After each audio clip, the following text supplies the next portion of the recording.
చంద్రుడు ఉదయించి మరలా సంధ్యా సమయమున అస్తమిస్తాడు. కానీ మరియ తల్లిని వేడుకున్న వారిలో నిత్యము వెలుగు జీవితమే. అస్తమయమో అసలు లేదు. కారణం మరియ తల్లి పరంజ్యోతి. అమ్మ యొక్క భక్తులు నిత్య కాంతిలో పరిశుద్ధాత్మ కాంతి శాంతితో వారి ఆత్మలు తండ్రి దేవుని చెంత దేదీప్యమానమైన తేజస్సును కలిగి జీవిస్తారు. ఎన్నో జీవితాలు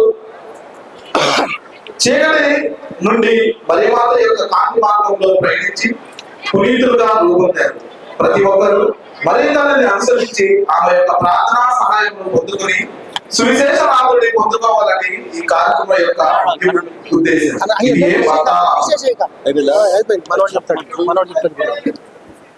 ప్రేమ వరాలకు నిలయమై ఆప్యాయత, అనురాగము, అనుబంధంతో మధుర వాంఛల మనోరథమై మహిమాన్విత సేవ తత్పరత గల అనేకుల జీవితాలలో అనురాగ దీపమై ఆపద్బాంధవి అయి అమలోదోయి మాతగా, వేణి మాతగా, వృద్ధల మాతగా, నిర్మల మాతగా, సాగర మాతగా, వేళాంగని మాతగా, జపమాల మాతగా, లూరు మాతగా, నిష్కలంక మాతగా, మరియ మాతగా, దేవ మాతగా మరియు అనేక నామధేయాలతో పలు ప్రాంతాలలో కొనియాడదగిన అమ్మ మరియ మాతను మోహన రాగం ద్వారా కీర్తించడా విందాం.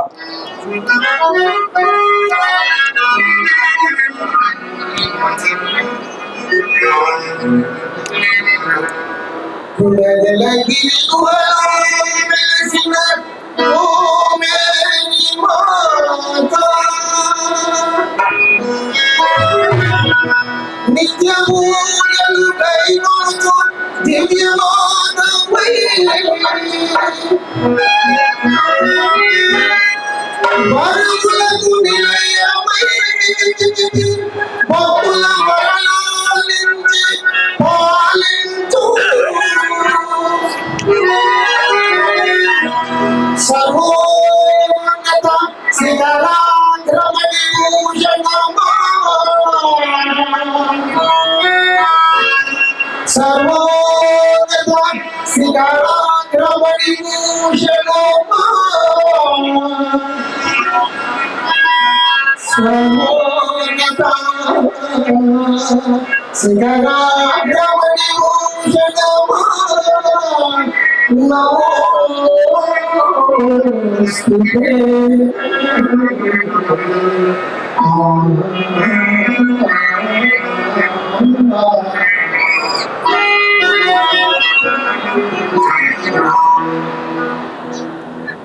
నీ సన్నిధిలో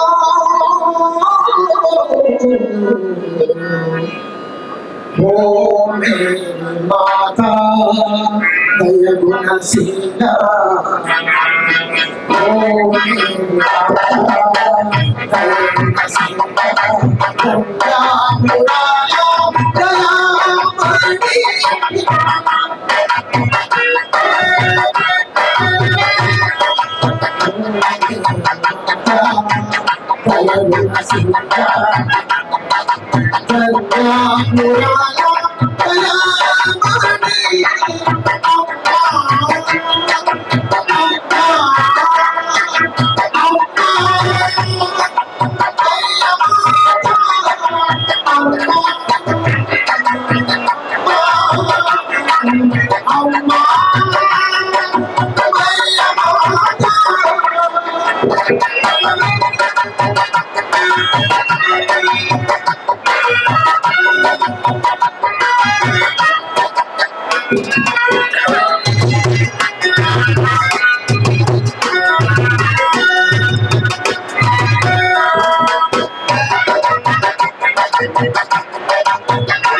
Thank you.